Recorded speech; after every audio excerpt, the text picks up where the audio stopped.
to Tell Me Your Story, New Paradigms for a New World. I'm Richard Dugan, your host, and I thank you so much for being with us here on the program today, whether you are listening to the radio broadcast on terrestrial radio or the stream at richarddugan.com, or you are listening to the podcasts on SoundCloud, iTunes, TuneIn Radio, Spotify, Stitcher, Player FM, Blueberry, iHeartRadio, and Amazon Music, or you are watching the YouTube video at YouTube and the Tell Me Your Story channel.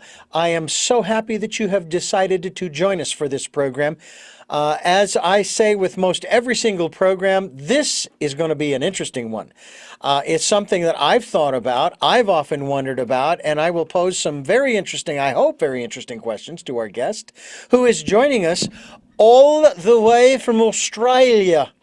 As we like to stay in the States because we love to mimic Monty Python. Australia, Australia, Australia, Sydney in particular, and our very special guest who has joined us all the way from Sydney, and her name is Carmel Niland, correct? That's correct. Yes, hi. Say that one more time for me. That's Carmel Niland? That's correct, yes. Carmel Niland. And I'm glad that you have joined us. And I'm going to share with our listeners that we are actually speaking at 11 p.m. Pacific time, so that you are up in, is it morning or afternoon where you are right now? It's 5 o'clock in the afternoon. Oh my gosh, your Sunday is almost gone. Yes, it has. And it's beautiful spring weather.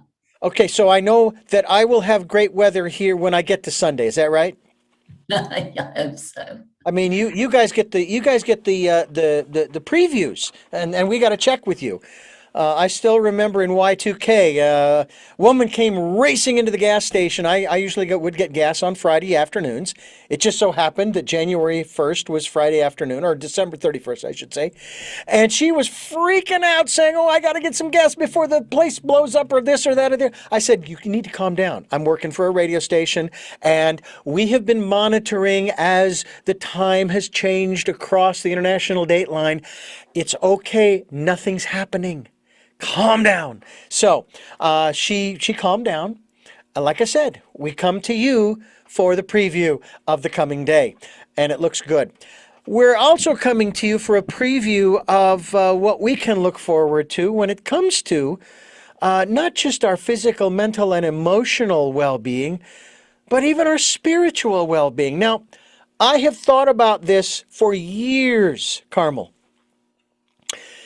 And I've often said, okay, when a baby is born, the parents and the relatives look at the baby, and then they look at the relatives, and they, well, my goodness, you have Aunt Jane's eyes, and you have your father's nose, and your sister, your sister's mouth. Or they start attributing physical attributes to the baby that are similar to those of other people. Now, as the child grows, their behavior, they start to attribute that to different relatives. Oh, you've got your Aunt Martha's temper, or you've got your Uncle Bill's laugh, or those types of things, right? And then as they grow up and they go to school, we look at the intellect as they begin to become educated. And they go down a particular path. Oh, well, Aunt Frida, she was very interested in blah, blah, blah, and so forth and so on. And I thought, well, no, wait a minute. Why does it stop there? Why isn't it that maybe we somehow also take on the spiritual characteristics of our ancestors?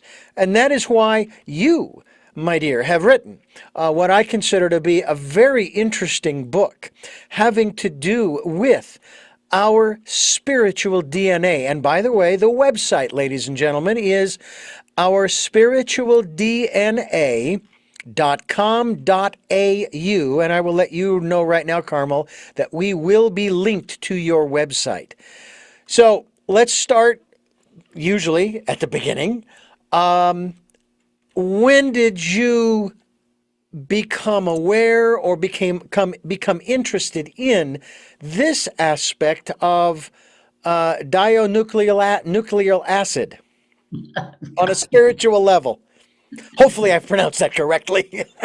Listen, I didn't know what I was becoming interested in, Richard. It's not like I had this plan. I stumbled upon it.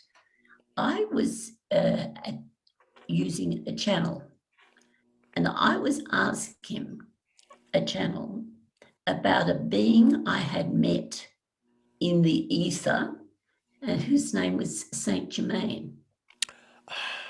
And I wanted to know more about him.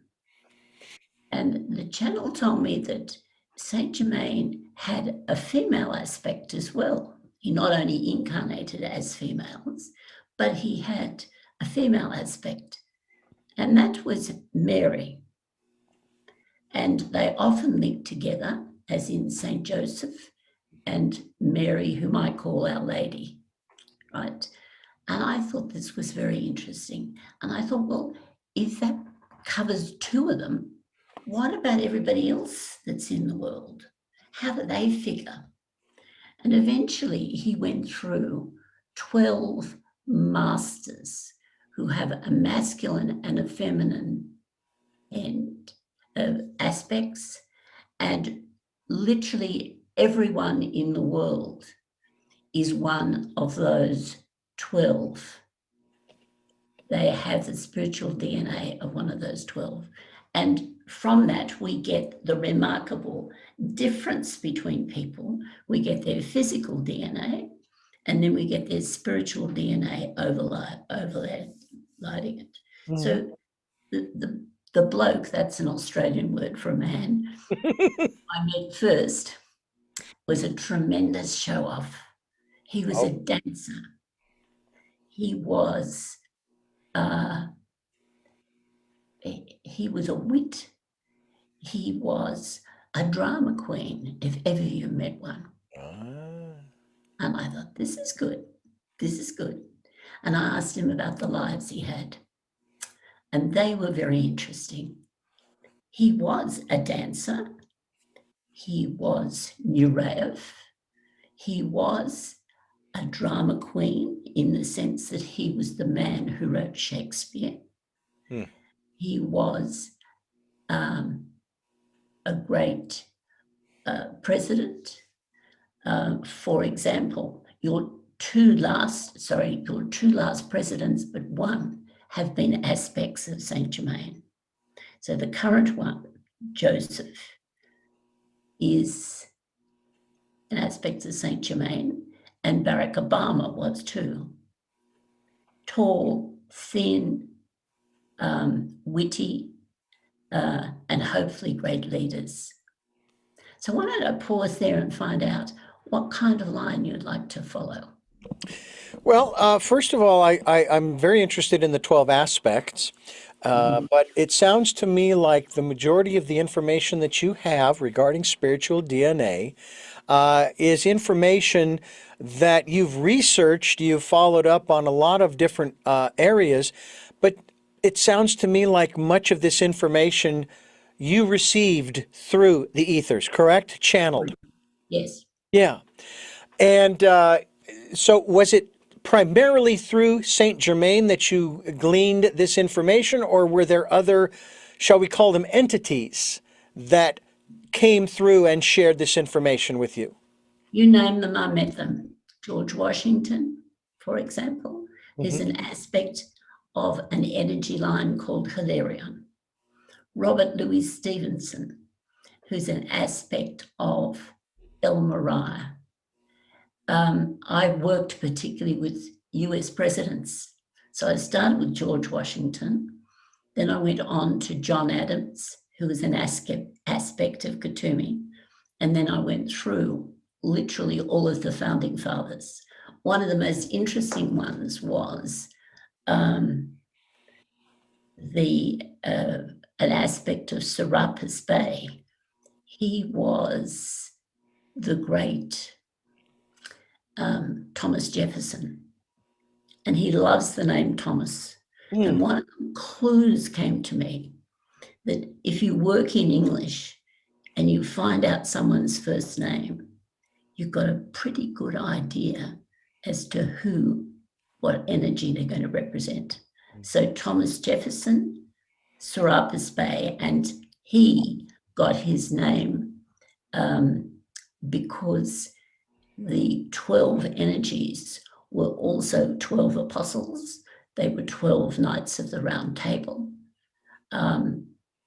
They have female aspects as well as male aspects. But Jefferson is the great intellectual, and it doesn't matter what life he comes in, he is an inventor of things. For example, he was Einstein. You name it, he invented it. Wow. Why don't we take your name? All right. Now, Okay. do you need first, middle, and last? Let's have the lot. So Richard first. All right. It's Richard. Yeah. Middle name Les, L-E-S. Last name Dugan. And while you're doing that, let me just remind our listeners, this is Tell Me Your Story. We are talking with Carmel Niland, and she has written a book of fascinating insight into your spiritual DNA here on Tell Me Your Story. This is what we're talking about today. I'm your host, Richard Dugan, and it's great to have our guest Carmel Niland with us to talk about our spiritual DNA. And now I guess I'm going to get schooled here.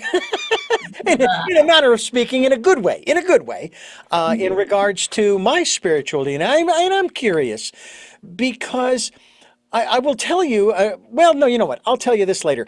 Go ahead and take the name. Now, first of all, how are you going to be processing my name, the three names that I've given you? Okay, I'll only be looking at your first name. Okay. Okay. Sometimes I go further than that, but the first name will do in your case. And having looked at probably 1,000 different aspects of Saint Germain, I found that he loved certain names. And one of the names he really loves is Richard.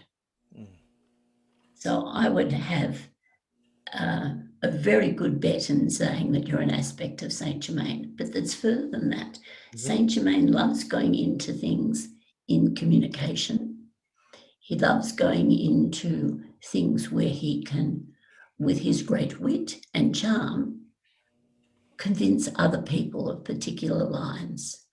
So I would say that you would be a typical Saint Germain. Many of the characters, and I also should say he's handsome. Well, I'm glad I'm getting more and more used to looking in the mirror and saying, yeah, that's you. There was a time when I'm going, who in the heck is that looking back at me?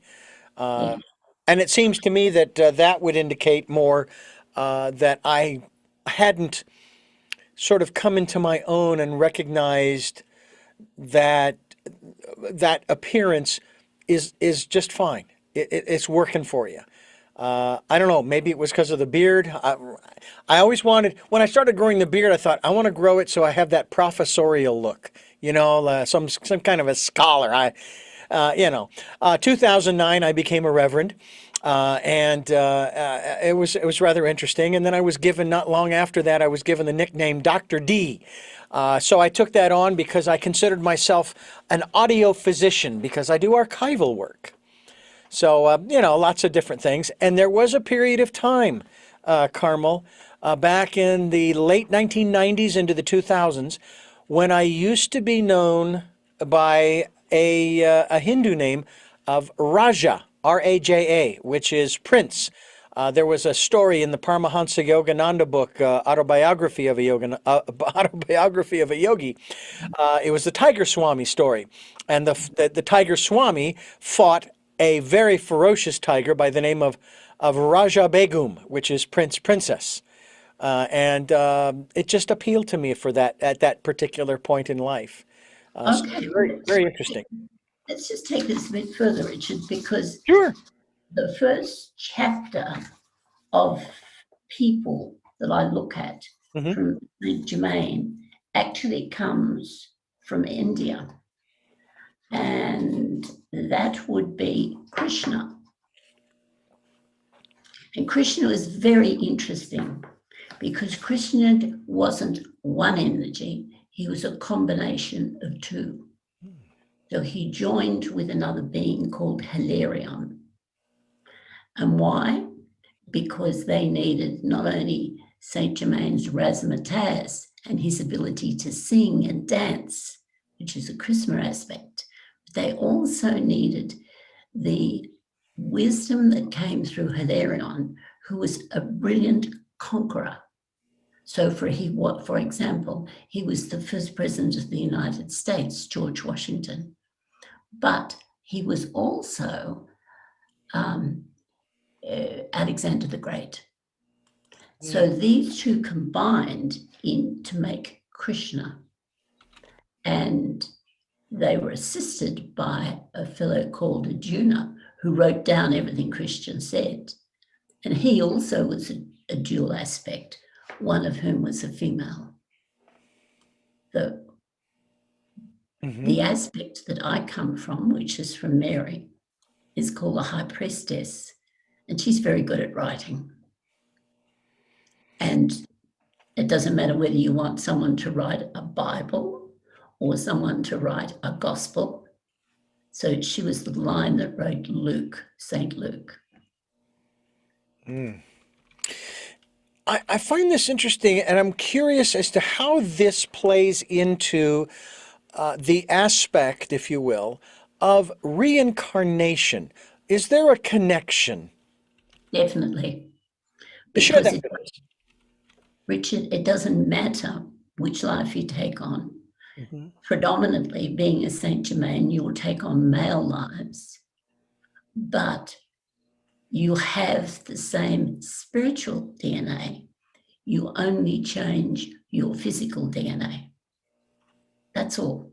And that's why, if you've studied the histories of many nations, you see people coming through who were very remarkably similar in the kinds of courage they may have had, the wit they may have had, the physical prowess they may have had.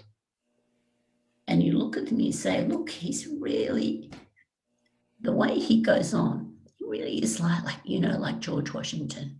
He's taken on something, he's conquered, he's now the head of a nation, but he really doesn't want to be head.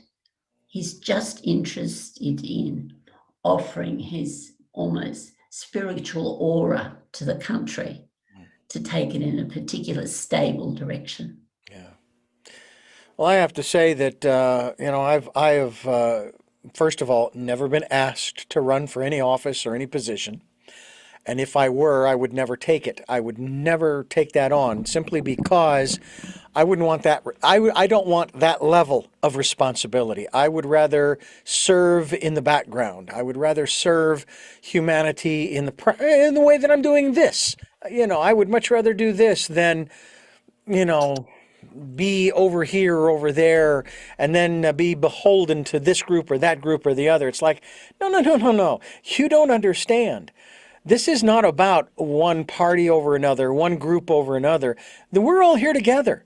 I mean, the good Lord, if the good Lord is, and I've said this so many times, it almost doesn't require repeating, but since you've never heard it before, if the good Lord had intended for each one of us to live on our own planet, I know there are enough Class M planets in the universe for 8 billion people. But what's the reality? The reality is that we're all here, so let's all work together. Stop the tribalism.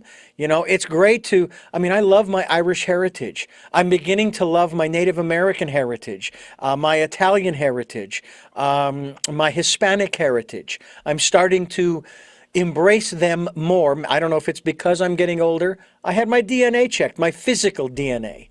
And I found out that my Native American heritage is from South, Central, and North America. And that I'm 1% Eastern European Jew.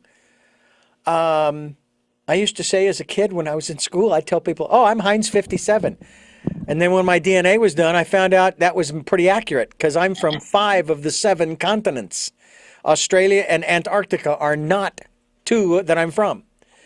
So when you can't send a spiritual saliva test, if you will, to ancestry.com or whatever No, but company you want. Uh, what you can do, what can we do? is we can look at your names Hmm. and we can look at the kinds of qualities you have, what kinds of things you like doing, what jobs you've had. Hmm. We can build a profile of you, not unlike what a FBI could do. Ah, But the thing we would see is that fitted a particular form of spiritual DNA, and that would be repeated lifetime after lifetime. So you will always be a humorist, you will always be a communicator, you'll probably be a very good dancer, hmm. you'll probably be good looking, you'll probably be able to talk. As I say often about Saint Germain, he could be talking under a lake with a loaf of bread in his mouth, and you'd still be, the bubbles would be coming up and you'd still be hearing what he's talking about. I like that. You're the kind of fellow who doesn't shut up. Right. And, and the messages he gets across are with great wit and wisdom. So Saint Germain was Plato, right? Saint Germain has written some of the best novels, and he has written some of the most amazingly best plays as well. Now, He before we takes go any further, you're listening to Tell Me Your Story. We're talking with Carmel Niland, all the way from Australia, and we're talking about her latest work, which is Your Spiritual DNA, yourspiritualdna.com.au. We will be linked to that website as well.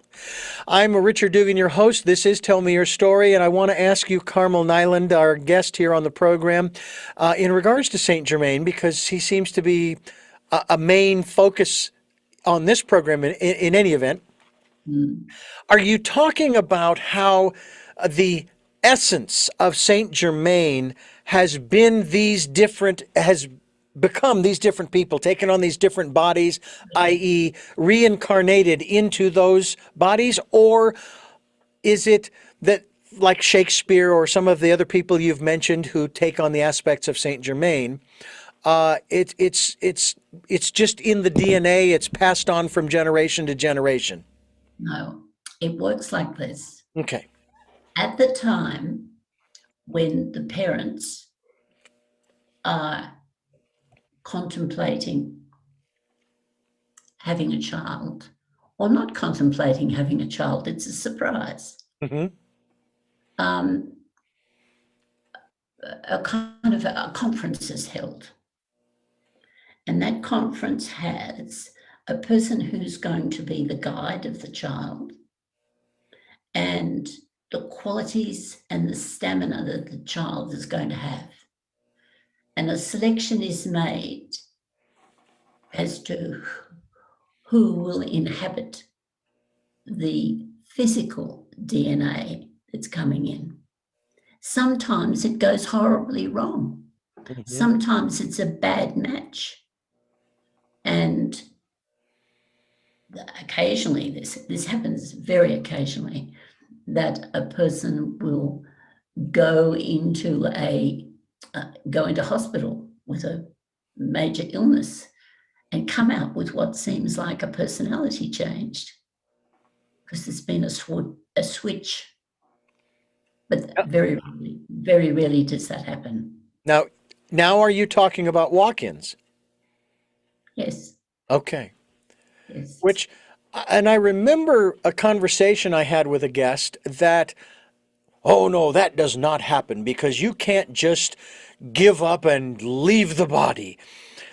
But at the same time, maybe the contract that they signed, as this is sort of the conversation we've had, you sign a contract to have certain experiences.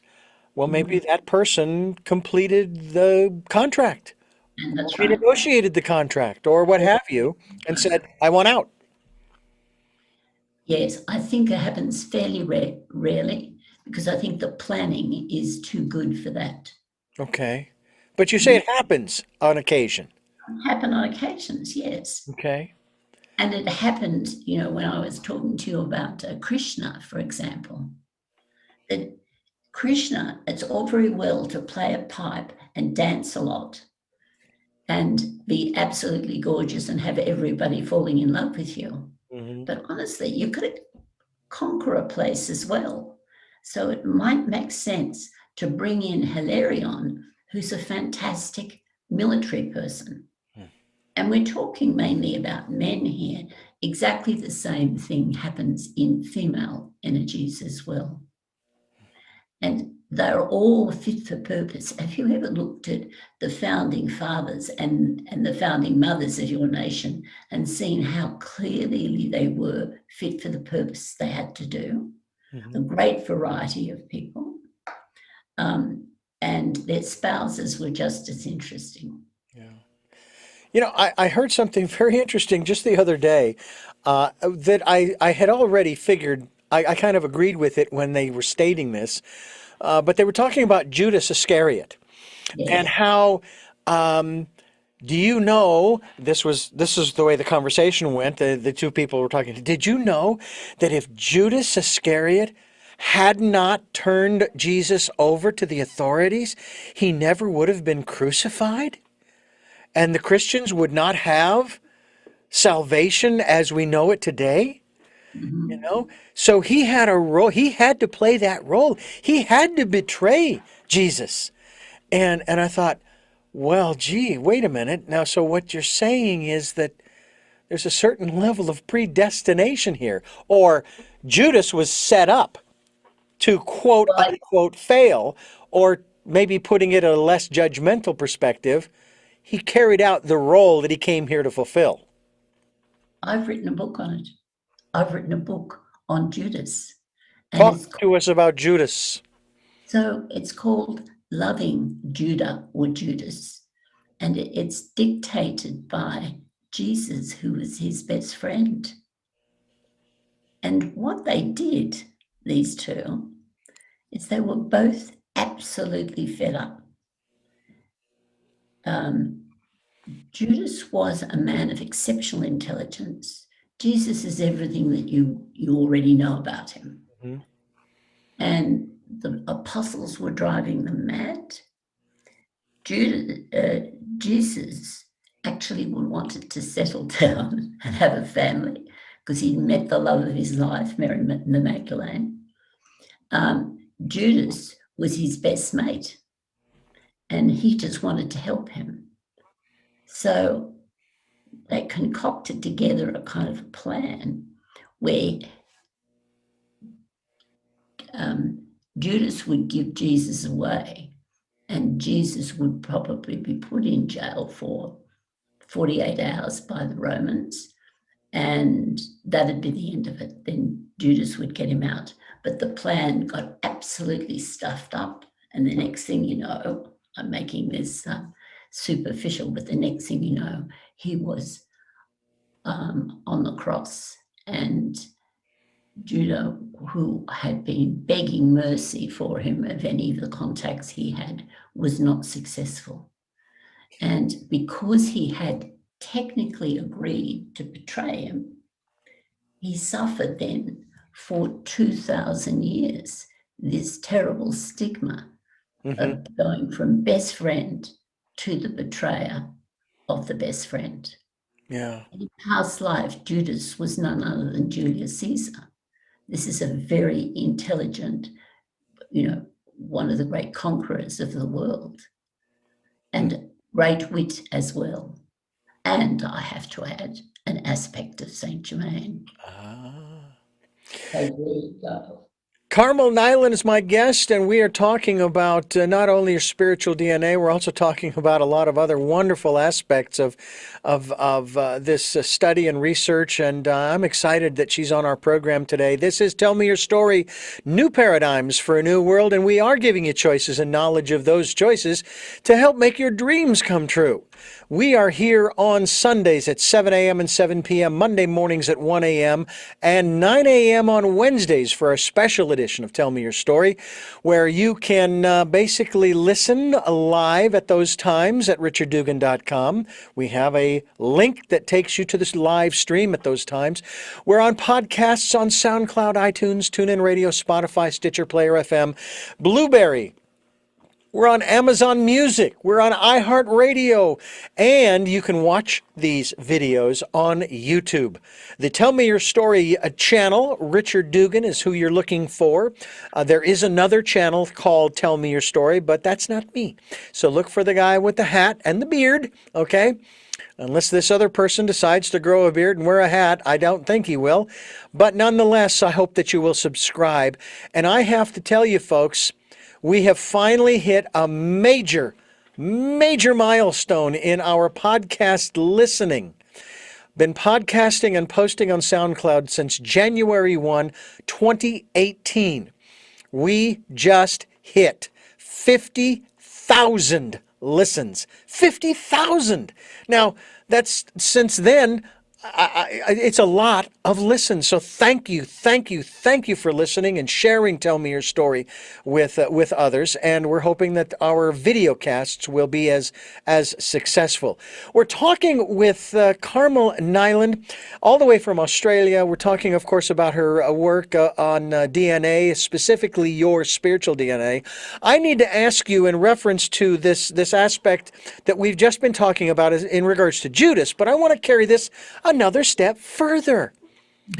There's a story in the Bible that talks about one of the archangels by the name of Lucifer, son of the morning. Correct, yes. All right. Now, I've been watching a program, I think it's on Netflix. It's called Lucifer. And it takes place in our modern day. And here is the devil, Lucifer, taking on physical form. Doesn't have horns, and a pitchfork. He looks just like you and me. And as the program progresses, I start thinking almost the same things of Lucifer, who was an archangel, or is, as I think of Judas. That if it hadn't, if Lucifer had not said, I want to exercise free will, I want to do my own thing, I want to go over here and do this, and God apparently casts him out and says, nah, you're not going to do that. And I tend to sort of agree with this program that he was set up, and it's like, wait a minute, this a lot of these stories start, as time goes on, they seem like they start to fall apart. Well, let's take it from a different point of view. Please. In the Gospels,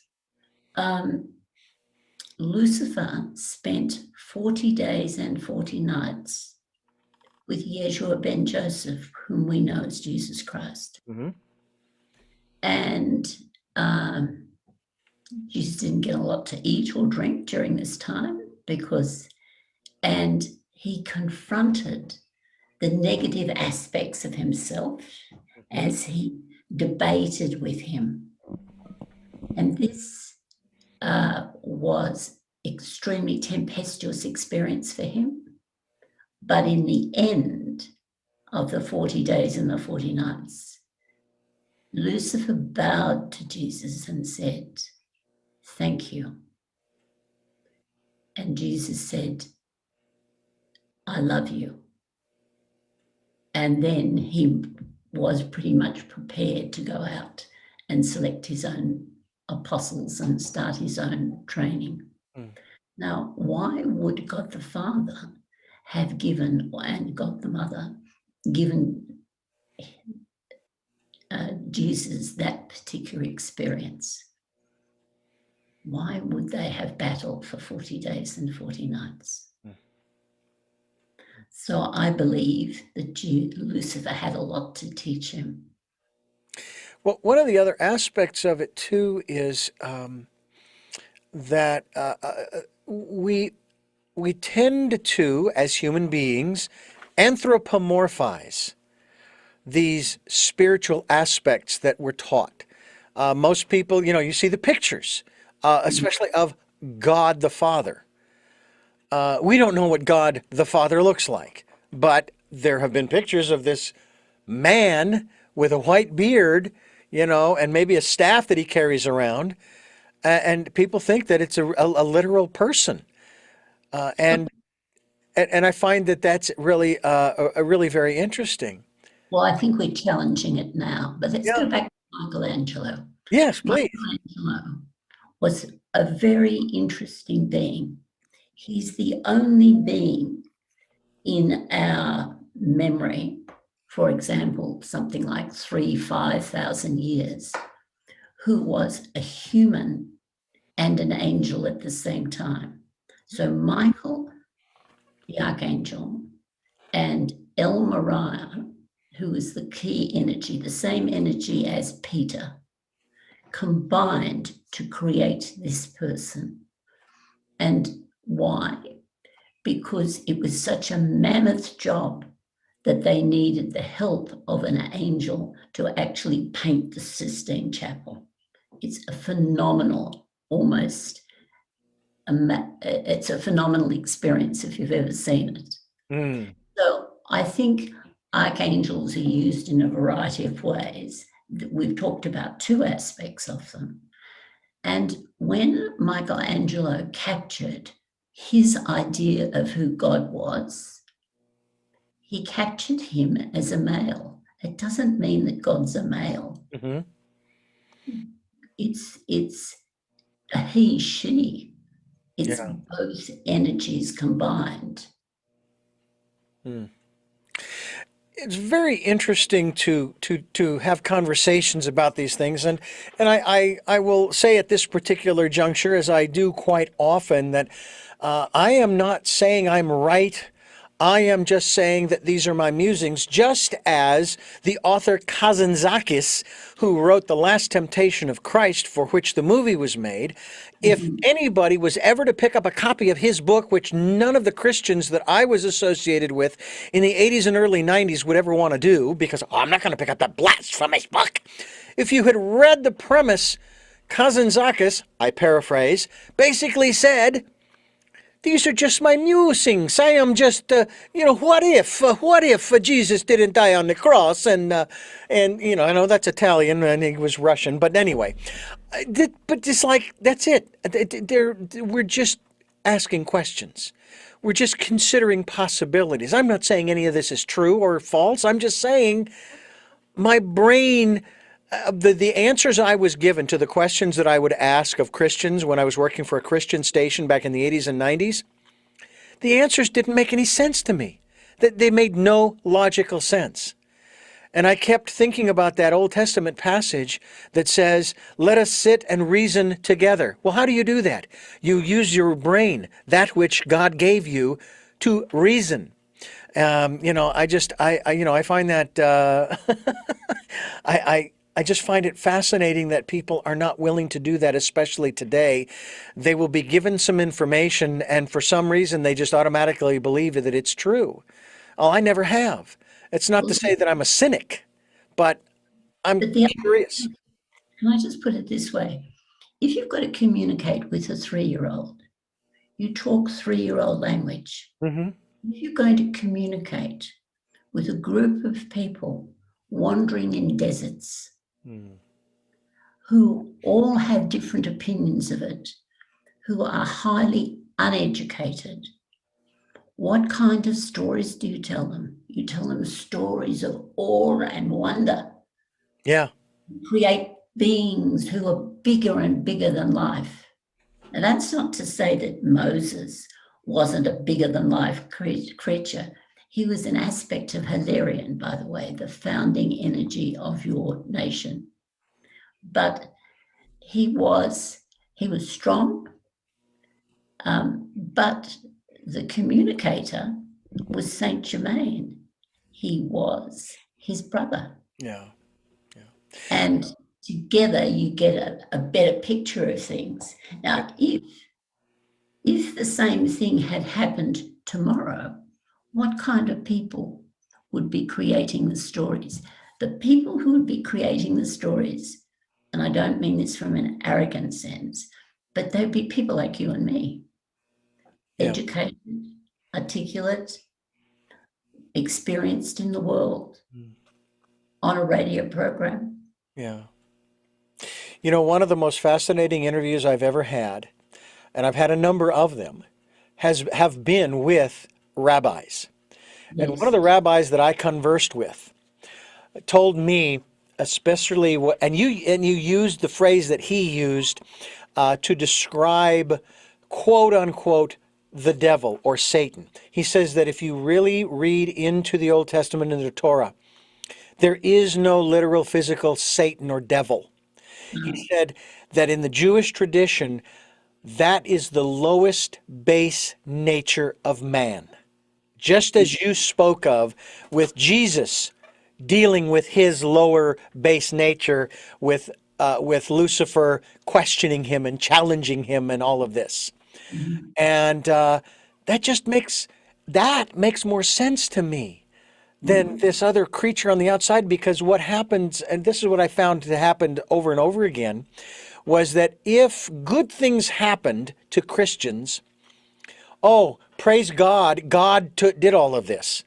If bad things happened to them, it was the devil's fault, which meant that they didn't have to take any responsibility whatsoever. It's kind of like Flip Wilson, going back to the 70s and 80s, used to say, Yeah, the devil made me do it. that's right. But where is your responsibility? And this is the old phrase that always came up, that I always came up with. You're either responsible or you're not. You're either pregnant or you're not. Okay. You Can't can't be a be bit a little pregnant. pregnant. You can't No, be a little responsible. that's right. You've got And to. so that's kind of where I was coming from. This is Tell Me Your Story, New Paradigms for a New World.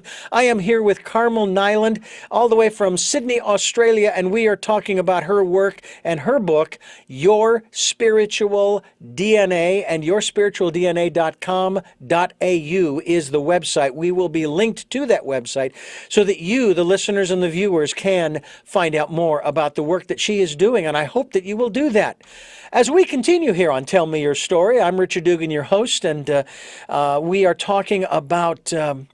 These are the kinds of conversations that I love, but I want to get to some of the other works that now you've already mentioned. You've got two books that you've talked about thus far.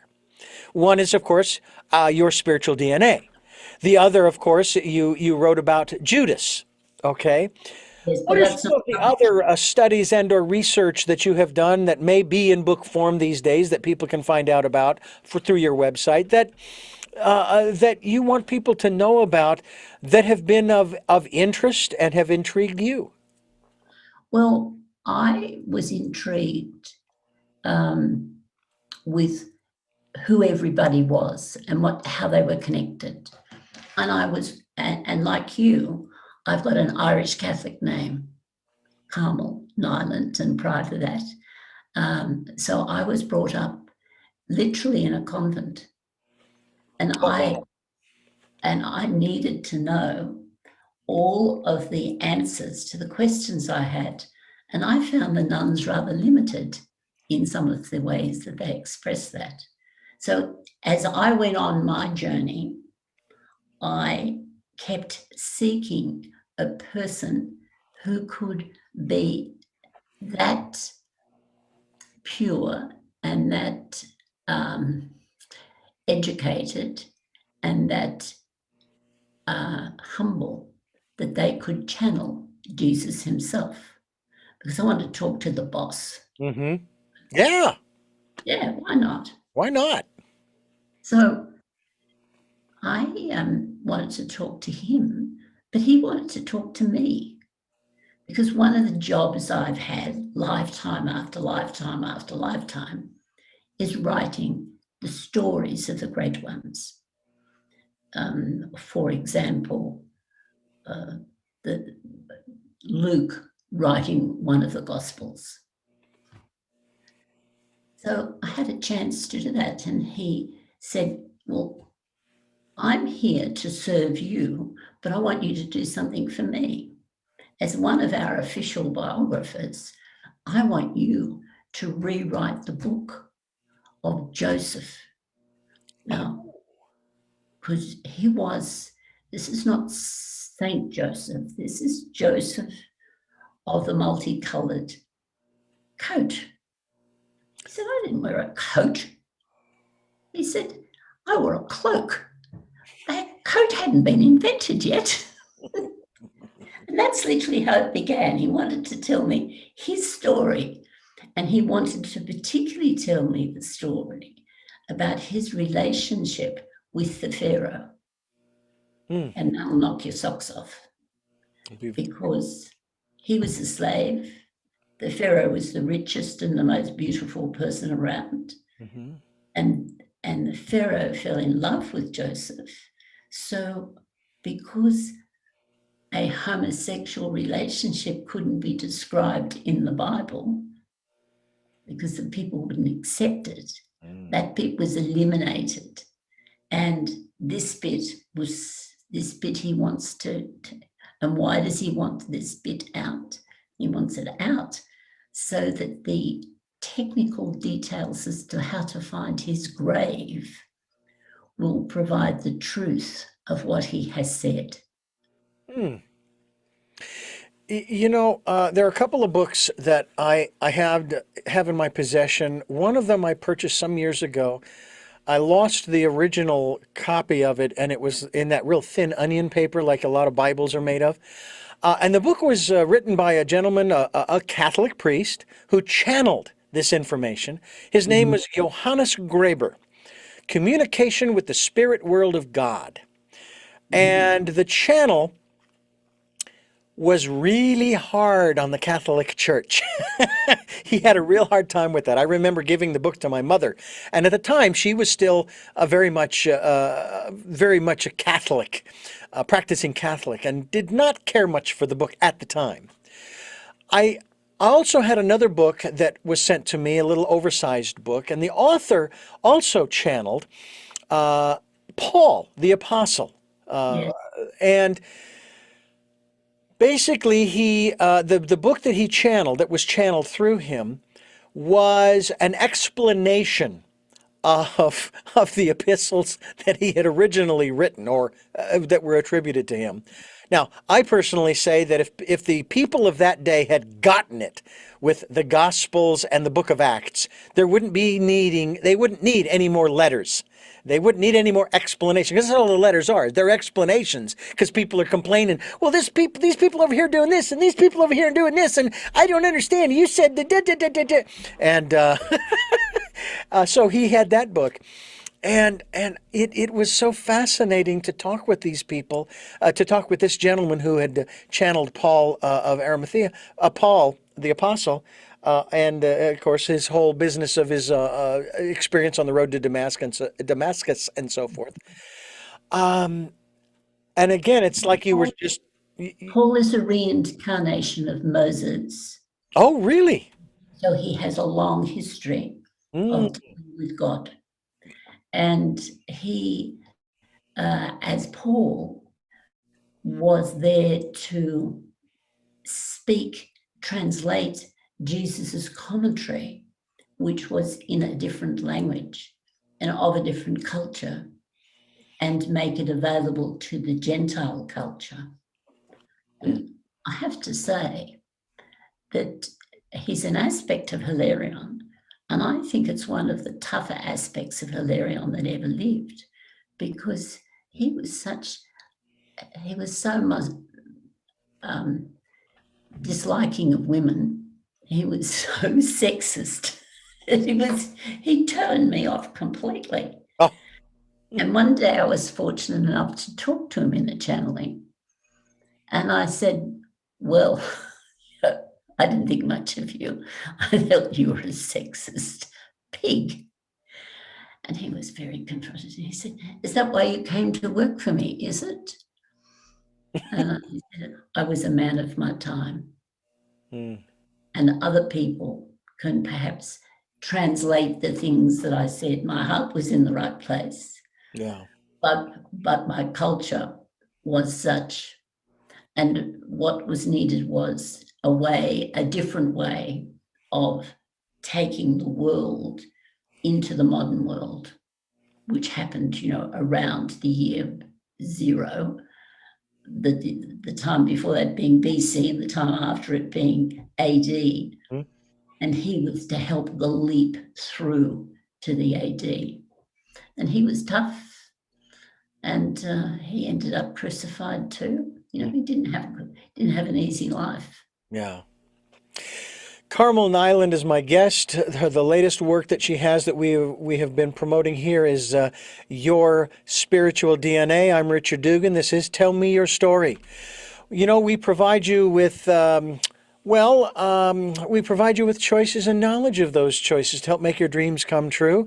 Some programs have a little bit more information in that regard than others, but in general, what we're trying to do is spark conversation. We're not saying we have all of the answers or even the right answers. We just have answers that work for us today. They serve us, and tomorrow we may come up with some new ones only because we're in the process of evolving. We're growing, we're changing. Isn't that why we go to formal education? You don't start out in first grade doing nuclear physics. You got to work your way up to that if that's what you want to do. And that's kind of where we are with, say, physics and quantum physics and spirituality, maybe quantum spirituality. I don't know. My guest is Carmel Niland, and I find all of this just so intriguing. One of the things that I want to talk about, because I want to shift gears just a little bit, I want to Yes, talk about the women.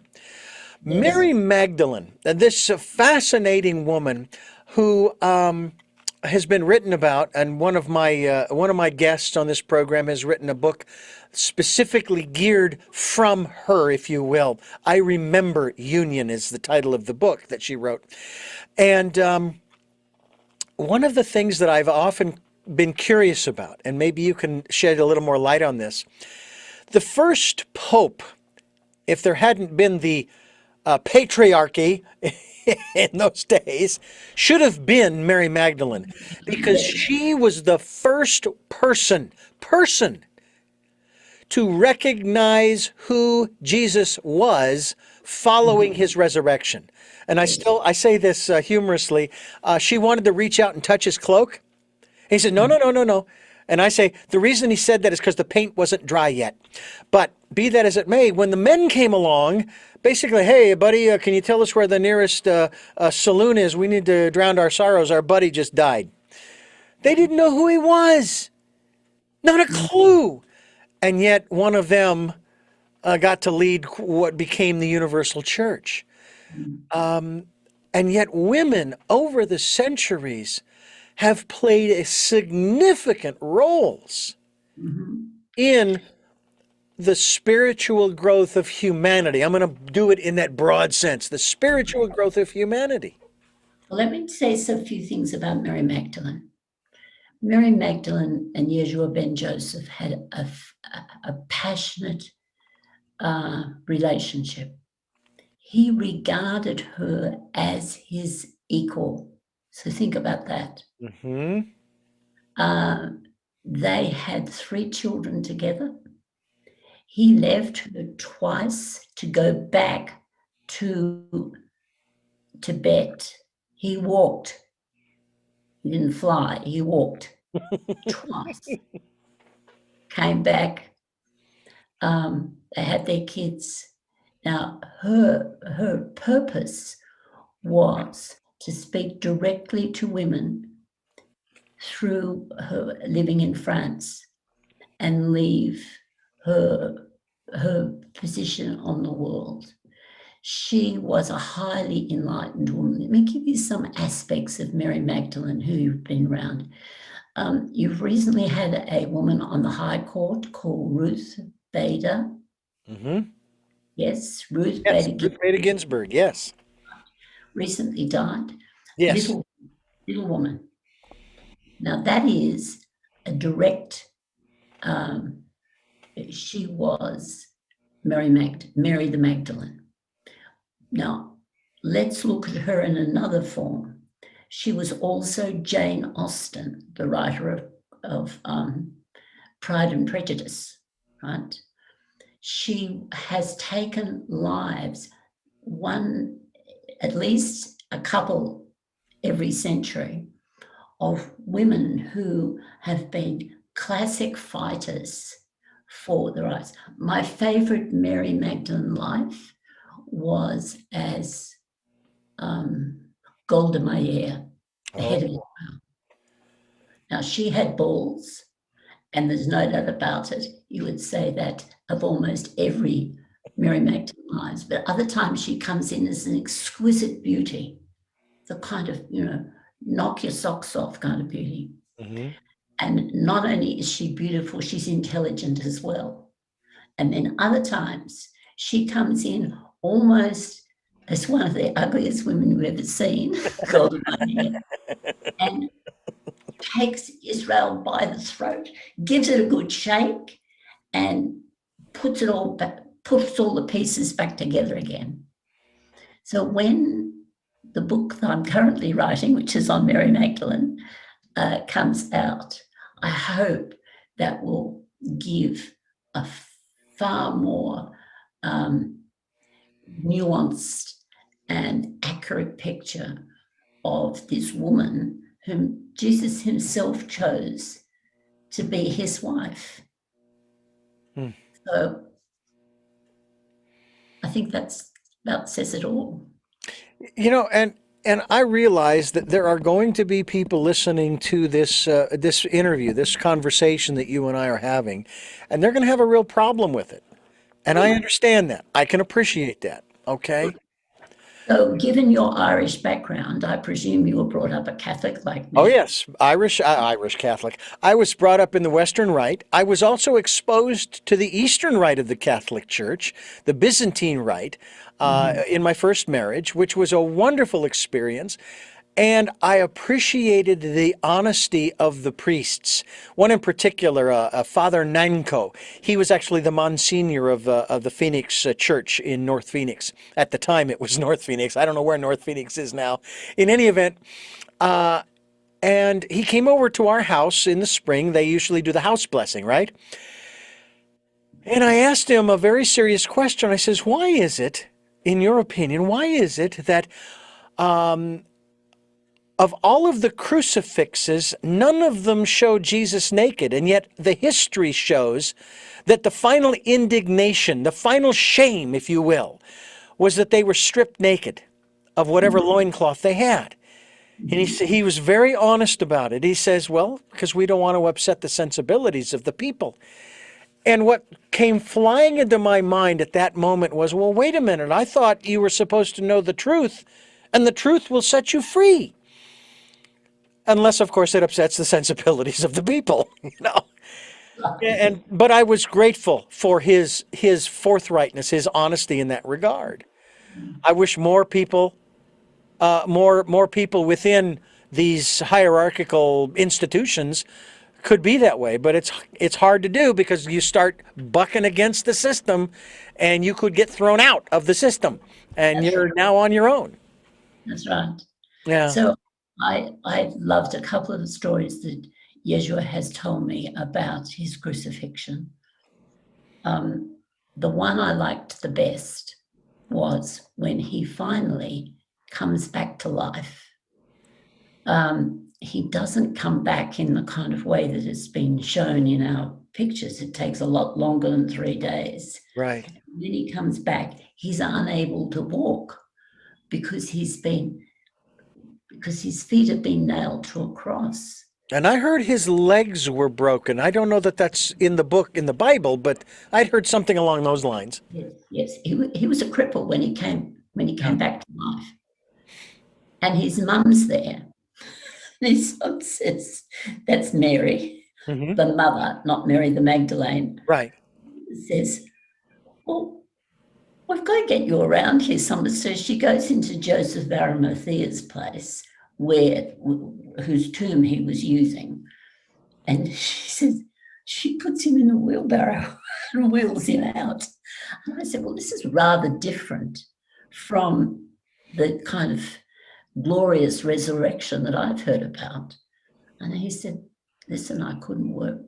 I had every bone in my body was, every bone in my feet was broken. Mm-hmm. I could not walk. And I thought, oh, thank God that the women were there to sort him out and to get him off there, because he was still concerned that the guards would come and find him. So I think there are alternative ways of describing some of the things we heard in the Gospels. And when you hear them, they make sense. Yeah. One of the other aspects that I'll just touch upon real quickly here is according to the Gospels, the reason why Mary and Joseph were going to Bethlehem in the first place was to participate in the census. Right. Now, here in America, we just completed that process last year, 2020. Yeah. Successful or otherwise, right or wrong, we supposedly completed that.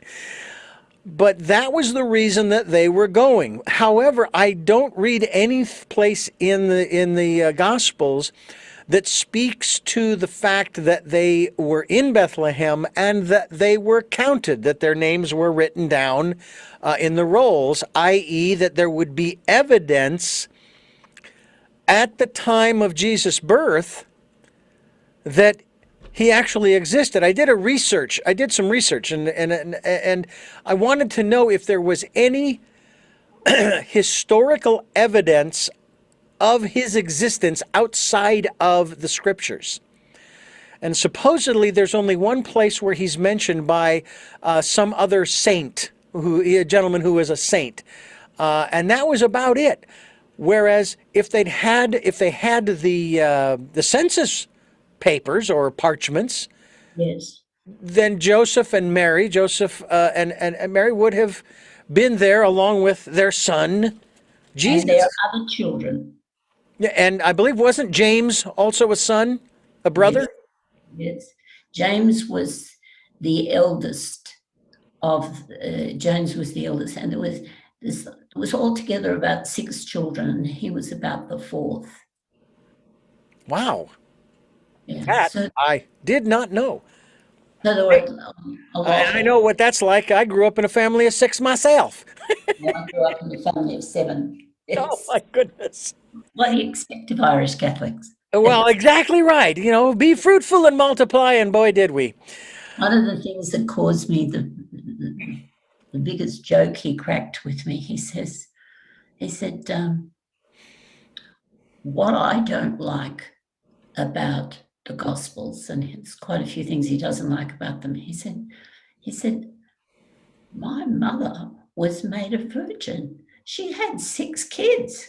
She became a virgin. She said, the rewriting of the story, which happens around the time of Constantine in about the 3rd century, was something that annoyed him greatly, because he had been the messy bits of his life, like how do you walk away from a grave when you can't walk? Yeah. These kind of bits have been airbrushed out. Other children have been airbrushed out. His mother has been made a virgin, and she was not a virgin. She was quite a prolific woman. And they're the kinds of things that we, who've been educated, have visited Jerusalem, have done great study, ask ourselves this and just say, why are we expected to believe some of these things? Yeah. And I am always I am always in awe, and it's in a good way. Being born and raised Catholic, I love the ritual, the traditions, and the ceremony. So do I. Even in the Byzantine rite, in spite of the fact that when the cantor would, or the when the priest or the altar boy would walk down the aisle with the little container of incense, and he'd be waving it around in the church there. And it was strong. In the Catholic Church, in the Byzantine Rite, it was really strong. And this was a small church, and they didn't have air conditioning in there. And there was one February when it was very warm, I almost passed out. Never experienced passing out, but I really wanted to because it was warm, and then you had the incense, and oh my goodness. But I've always had a very, I will just say it, a very warm spot in my heart for the church as I experienced it, both as a child as well as in my 20s and early 30s with my first wife, the Byzantine Rite. And I never left the church. I just stopped practicing because I got it right and I could move on. But I was curious about other things. But I never turned my back. And my mother did something really astounding to me and maybe for me that I've asked her about since. I was 16, 17 years old. I was delivering newspapers on a Sunday morning, and I'd come home and I'd go back to bed. And the last thing I wanted to do, getting back to bed around 6 or 7 in the morning, was get up at 9:30 to get ready to go to church at 10. And so one morning I says, I really don't want to go. And she says, okay, that's fine. And I didn't have to go. So years later, I asked her, why did you do that? She says, because I didn't want you to push away or pull away from the church, which I never did. And so I have a great deal of respect for my mother and the wisdom that she showed towards me. And that's one of the reasons why, I mean, I became a Baha'i for a year and a half in the 90s. I have followed a lot of the teachings of Paramahansa Yogananda. Yes, so I have been very curious about the Muslim faith and yes, what Muhammad teaches. That's another thing. A lot of people they don't know what the Quran says. There's a passage in the Quran that says, "To his own people," he says, "protect the people of the book." yes, And at that time, the only people of the book there were, for the most part, were the Jews who had the Torah, which were scrolls, but they were still books, and the Christians, who had copies here and there scattered because they were only being handwritten by the scribes. And I thought, he's telling his own followers, protect the people of the book. And here we are today, and that protection is all but lost. That's just one aspect, but and Mary is referenced in the Quran. So yes, it's very interesting how these different, I like to call them philosophies, Carmel, are intertwined. They're inseparable, and no philosophy springs up out of a vacuum. It always comes from another source, another a beginning, if you will. yes. We're talking with Carmel Niland all the way from Australia. I'm Richard Dugan. This is Tell Me Your Story. We're giving you choices and knowledge of those choices to help make your dreams come true. Folks, it is late where I am, but that's okay. I am having a great time talking with Carmel Niland from Australia, Sydney, Australia, to be exact. What I find so fascinating when I look at a map of Australia, which is about the size of the United States, the contiguous United States, I don't see a lot of green in the middle, which is really unfortunate. But Yes, but that's it's okay. I would guess that it's still a beautiful country to you, especially along the coastlines. around the coastlines, yes. In the mountains, yes. You can come across very verdant parts of Australia, but it's a dry country, and it was continuously inhabited by Aboriginal people for 40,000 years. Yeah. And they have memories of it being a very verdant place, but for a variety of reasons, which had nothing to do with the mistreatment of the land, it dried up. And we've got wonderful stories from them about it too. You know, that is something else that we here in the States, we don't take advantage of. And of course, there is that level of animosity towards non-Indigenous peoples. even though I suppose I could say, oh, I'm indigenous because I was born and raised in the United States. But I'm referring to those ancient tribes, if you will, Yes, that have existed here in Central and South America that we could learn so much from. exactly. Yes. I mean, some people they wonder when's it going to rain? When's it going to rain? Well, guess what? The indigenous peoples know exactly when it's going to rain because they can read the sky. That's They right. know the signs. They Mhm. can teach us the signs as well. And I was blessed by one Chumash Indian here on the Central Coast who told me that I was a member of, along with many other people who live here, I am a member of the new Chumash Indians. And I thought, wow, that's pretty cool. And of course, now that I know that I have that Native American blood in me, I feel much better about being interested in looking into the Native American medicine and rituals and just all that reconnects us with Mother Earth and with nature. Can I just put this in a different way? Yes, please. I believe that what he was saying to you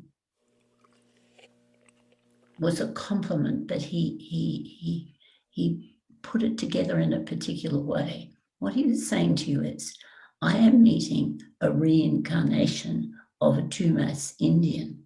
That's you, Richard. Oh, That's what he wow. was. So the things that you're interested in now are the reverberations and the energies that are coming from the past life experiences that you've had, Well, and you're accepting of them. and I am truly, and I'm being exposed as I move forward. And the thing that I love about this process that I am going through and many others as I begin the process of, I'll call it, waking up, becoming more aware, raising my consciousness, if you will, is that as I do that, and I can sense and I'm aware of the changes that I'm going through, both physically but mentally as well as emotionally and spiritually, that the people around me, they take on a different, I will say, hue.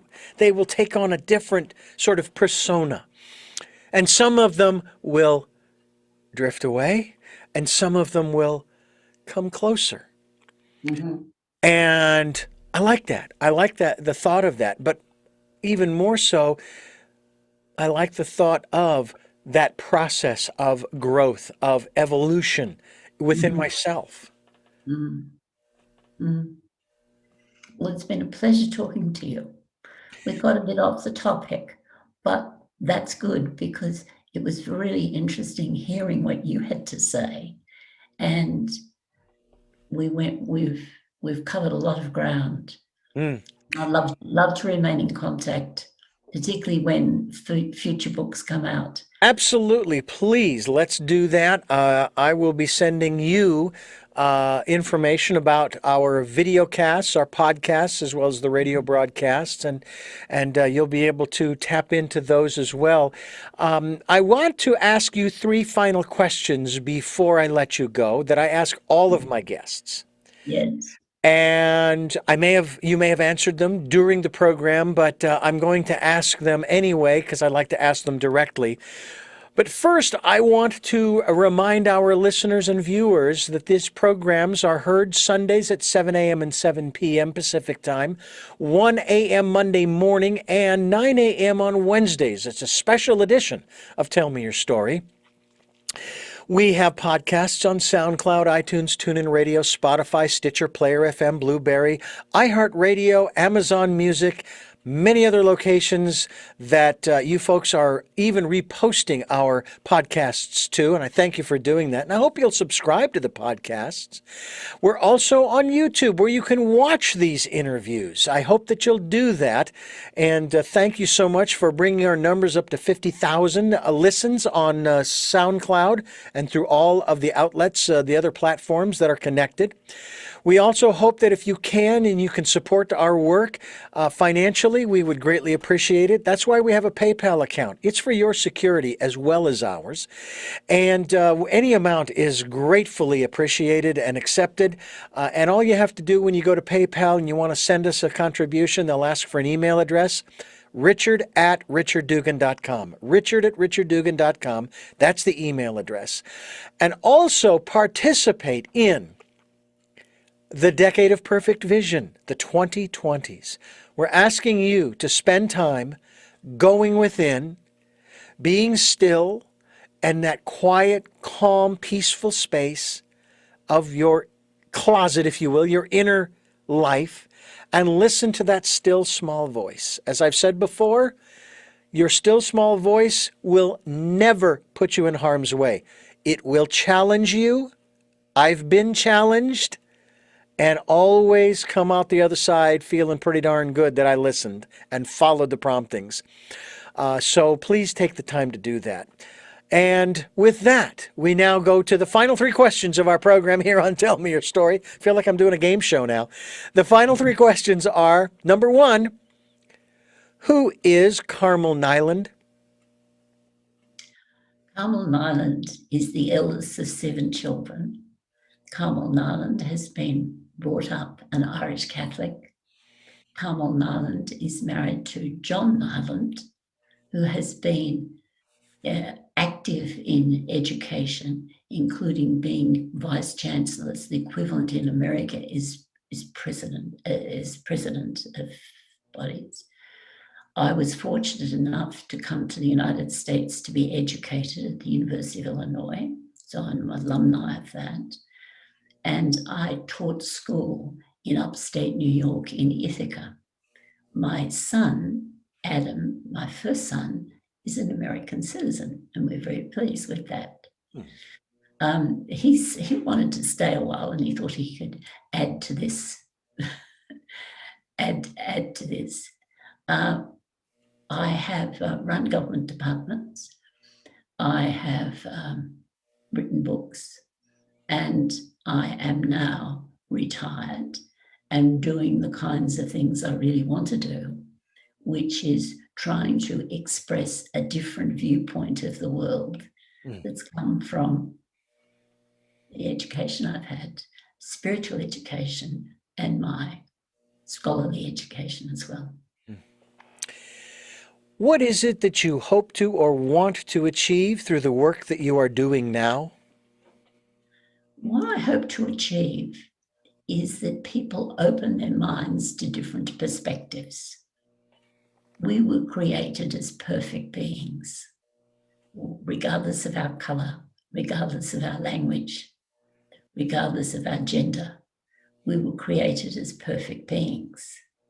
And by exploring both our physical DNA and our spiritual DNA, we come to the concept that we are recreating the concept of what it is to be a human.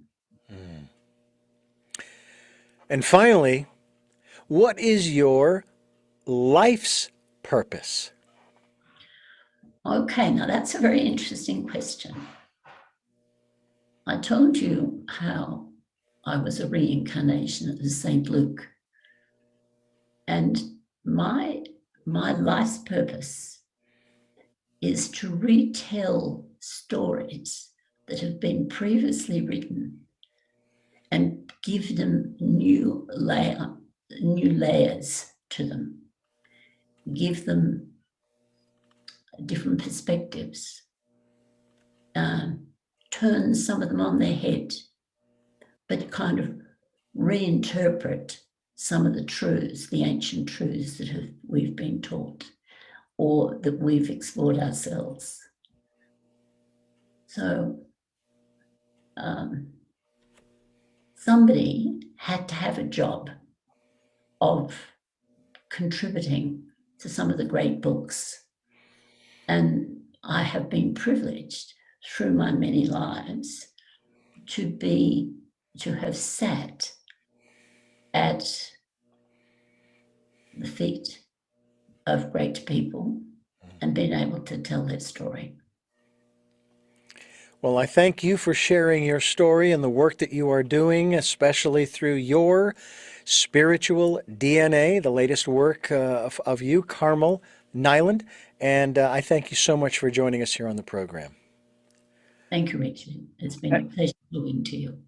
And I thank you for listening to and watching Tell Me Your Story, New Paradigms for a New World, as we're giving you choices and knowledge of those choices to help make your dreams come true. And until our next broadcast, podcast, videocast, love, Talal.